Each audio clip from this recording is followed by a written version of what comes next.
This was what I like to call a well-earned loss. They blew this game. They earned this loss in the last final minutes of the game. I thought that they played well enough to win, obviously. I like their compete tonight.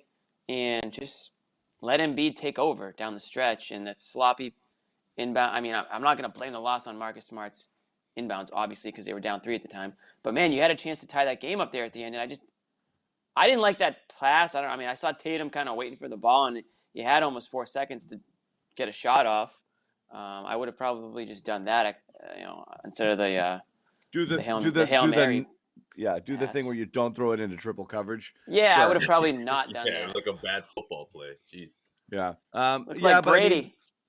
Story of the game really just comes down to the last few minutes. Celtics, it was an 18-6 run over the final 340 with a little over 4 minutes to go. Celtics take a 97-90 lead. Think about that. Put the hammer down, guys. It's a 7-point lead with 4 minutes to go. Put the hammer down. Right. 7-point lead. You have your 2 best players in the game. There's no excuse. And I know you've got problems and you're down bigs tonight. No, but still, it's a disappointing loss. Like you said it best. Right. Like having cancer at the end of the game obviously isn't ideal, but at the same time, you had a 7-point lead in the fourth quarter. Like I get it, Thibault's out there. I know Joel Embiid is, he's a tough down the stretch. He's that guy that can do what he did.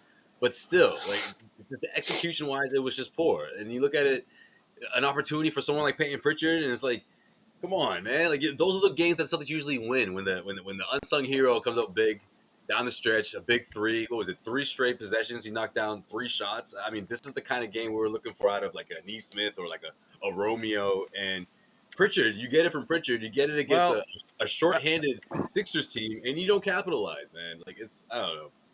That's kind of disappointing loss in my opinion. Because that's kind of what I'm going to talk about. Very winnable game.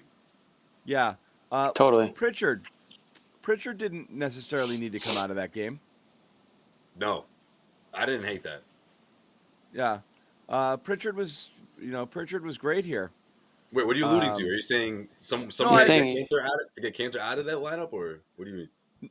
I'm just saying. I'm just trying to figure out exactly where it happened. But to me, when they took him out? Where was it? Pritchard was phenomenal there in the fourth quarter. Oh, you mean when they took him out, like down the stretch?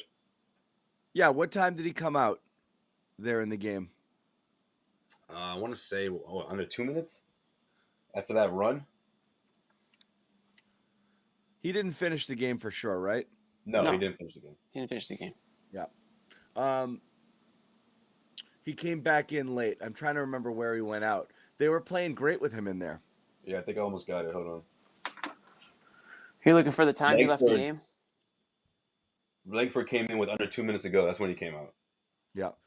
That was rough. Pritchard was great and was doing a good job there as the ball handler. But, yeah, they just friggin' fell asleep there on offense down the stretch. There was nothing doing anymore, kind of driving into the trees a little bit.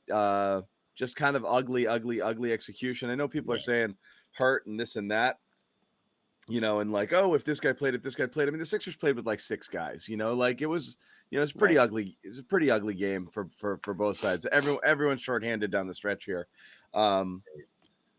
But Pritchard came out with 2 minutes left. I kind of questioned that. I was trying to remember the exact time. I thought it was a little bit earlier than that. Yeah, they were going defense. I can see what you I get it. I get it. Yeah, I thought it was earlier. I thought it coincided more with the Sixers run a little earlier. No, it was right under the 2 minute mark because I was just yeah.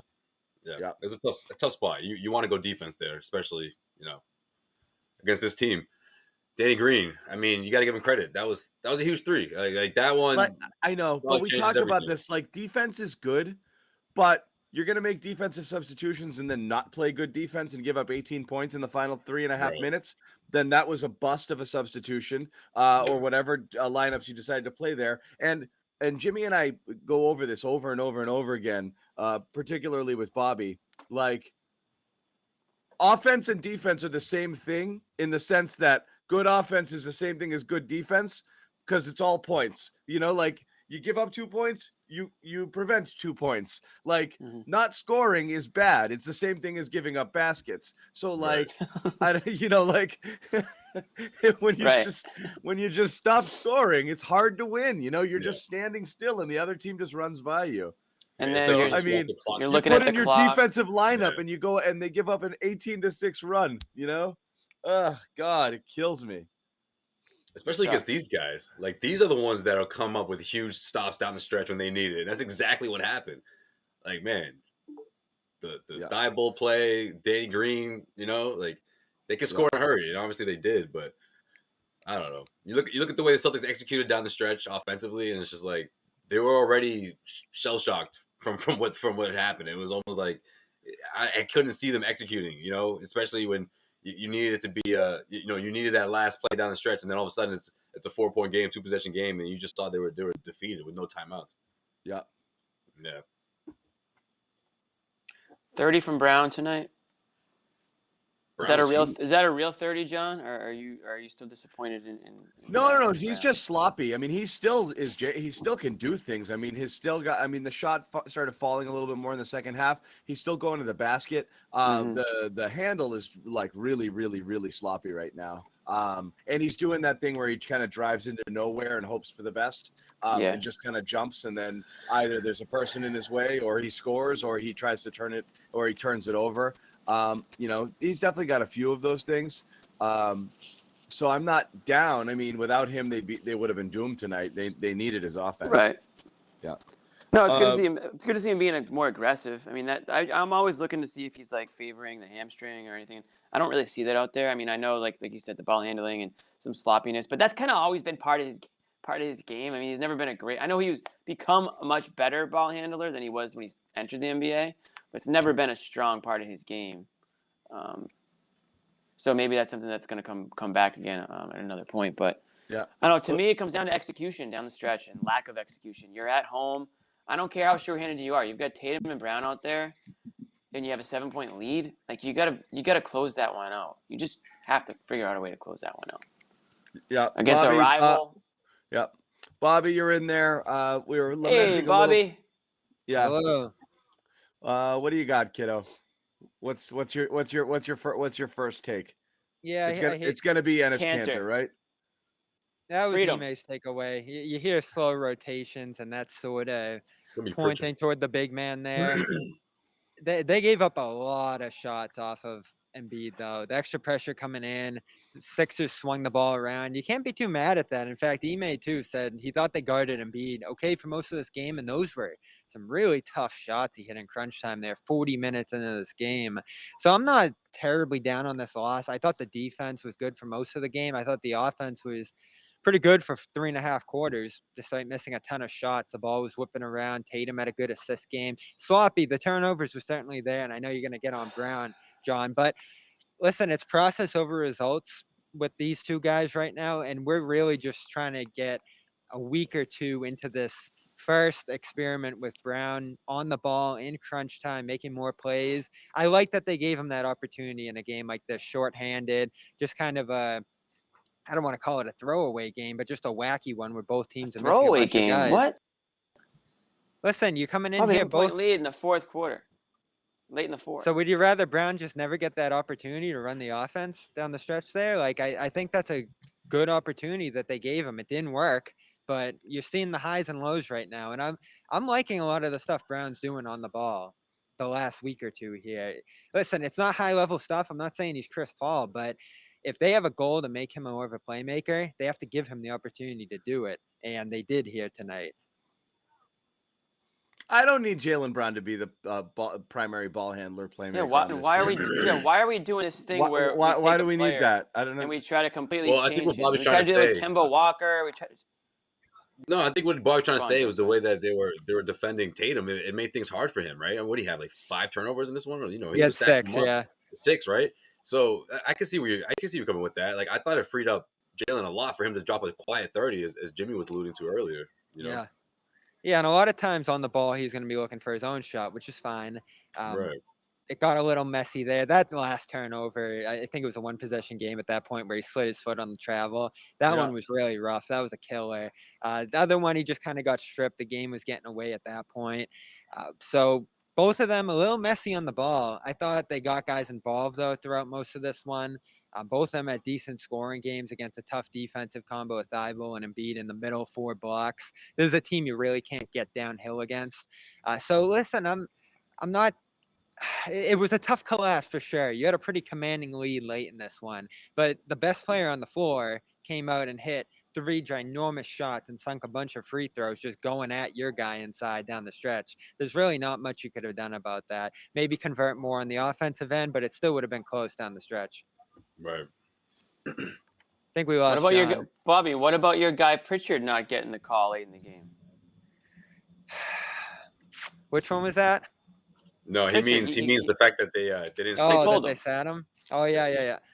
I mean, that's been a thing with Ime. He's pretty rigid with the rotations. I thought Bruno showed some good stuff early in this game too. Yeah, he never really gave him another chance. I forgot about Bruno. Yeah, he was. Yeah. Those were 2 guys that and that was gave talking you some, Bruno.